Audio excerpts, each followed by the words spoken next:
There's no better guy than my good buddy Chris Markowski, who joins us right now, along with Frankie.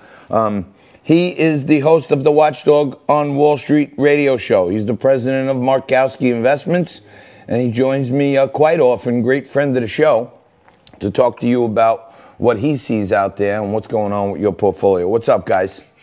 Good afternoon. Chris, thanks for joining. No pizza for you? You didn't get the memo?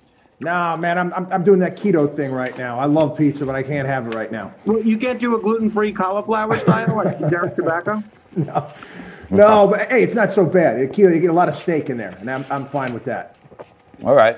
Well, we'll have to have you back on National Steak Party Day. Chris, the Dow has been basically middling around here. I thought the bargain basement bottom of real free market capitalism was around 18,000 and change, and the government started pumping about 10 trillion into the market.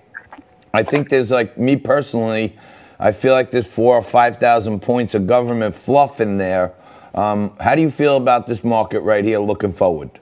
I agree with you 110%. You know, that the Fed and the government stepping in, they definitely have helped the markets. There's no doubt about that. And it's very difficult to go ahead and fight that. And the reality is that a lot of the money hasn't even been utilized yet. It's just the actual threat that the Federal Reserve could step in and do whatever they want at this point in time.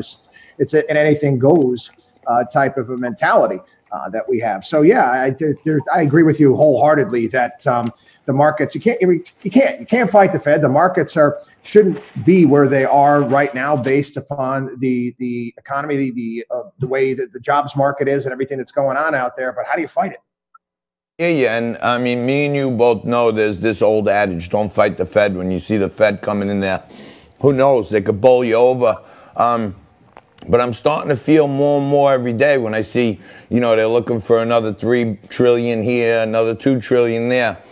Sensible people can look at individual companies here and realize that, at some point, the Fed doesn't have any more trillions. We're at like almost 10 trillion. It almost starts to me, chip away at the full faith and credit of the U.S. economy right now. Well, that's what you just said there. The most important word was credit.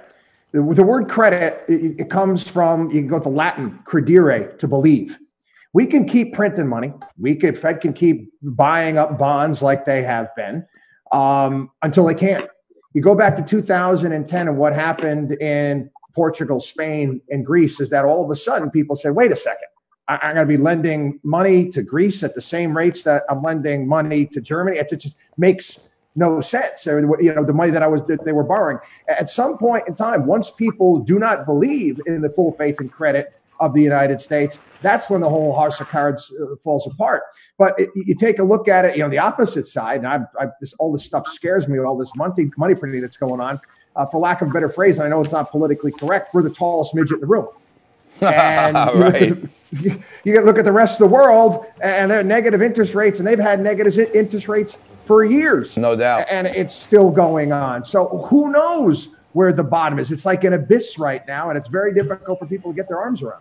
I kind of feel like, to that end, in the land of the blind, the one-eyed man is king. But it's only a matter of time before somebody pokes the eye out of the Fed. And I'm just looking at this thing. Me and you know how to break it down. So, I try to get it as simple as possible for people to understand. This is how I'm seeing it, Chris. The biggest companies in the S&P 500, the airlines, commercial real estate companies and stuff, they were already not doing phenomenal. They were hanging in there, right? Now they've been closed down, so this quarter's done. Even if they get back to work, if people start opening offices, everything's going to be at like a 50% occupancy. So I see for the foreseeable future till the year end that no one's even going to get back to 100% efficiency. So I can't imagine how stocks can improve on what optimism. Well, you're talking about 100% efficiency in certain industries. There's a flip side to this. Again, I wouldn't touch commercial real estate with a 100-foot pole. You got to run, and you got to run fast away from that because businesses are recognizing, wait a second here, I can have this small of a footprint and continue to operate and have people work from homes. BMO Bank already said, hey, 80% of our workers just may not come back into the office. That's going to save them a fortune, not to mention the fact it could save them a fortune in paying people saying, hey, would you like to move to Florida and not have to pay the state taxes that you have to pay in New York or Connecticut and New Jersey, and offer up options. So many businesses are going to do well based upon this. Commercial real estate, they're going to have to find a way to turn it into residential fast. And we already know they've been doing that in Manhattan for a long time now. As the footprint has continued to shrink with many of the big Wall Street firms, they're going to have to even push that even quicker, because who's going to take up the space? It makes no sense. They're going to be basically like scratching their heads. I got all these people working from home. They're actually more efficient. They don't have to commute in. Maybe they'll come in maybe 2-3 days a week or something to that nature, and they're going to run that way. So that can actually boost companies' bottom lines moving forward. No doubt about it. No doubt about it. I'm short Brookfield Asset Management. I'm short Simon Property Group, which is one of the largest publicly traded mall owners. I don't think they have any chance of coming back. But I also saw this thing yesterday from my buddy Charles Gasparino. He had a scoop where he said Wall Street headhunters are saying big banks are accelerating hiring outside of New York City, Denver, Nashville, Jacksonville, Austin. A trend will have major implications for New York City real estate and employment footprint for big banks. It's cheaper. You're going to hire somebody and you could say, hey, you know what? I don't have to pay. You got to come and live in New York City. I don't know, most people, you got people who watch this from all over the country. It's very expensive to live in the New York metropolitan area. It's not nearly as expensive to live in Tampa or Nashville or any of these other places. So guess what? You don't have to pay people as much based upon that cost of living, which is going to be great for these firms' bottom lines. We've already seen that happen. AllianceBernstein, they moved to Nashville, was it a couple of years ago, right out of Midtown. They said, hey, we're out of here.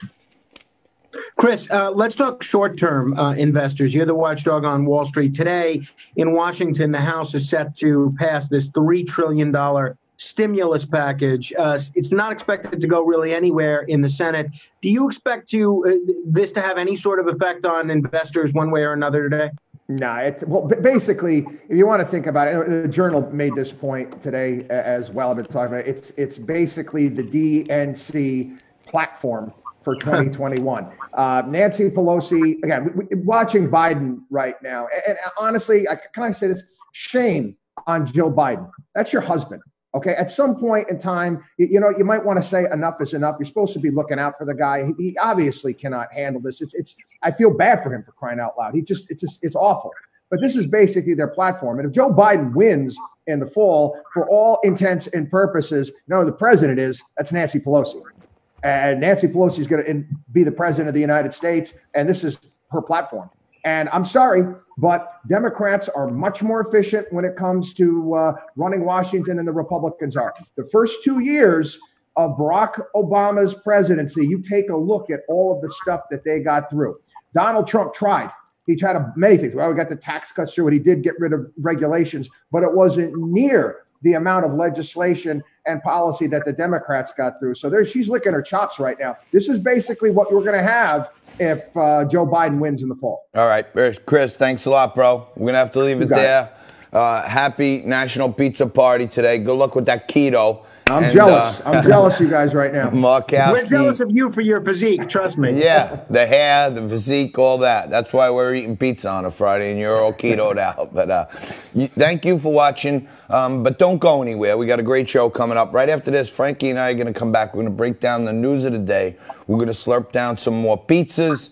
And hopefully we're going to have notification if Rita, who won the pizza yesterday for sharing the Facebook page. I'm waiting for my notification. Hopefully Rita's going to join us in the pizza party too right after this. You're watching Liquid Lunch. Stay right there.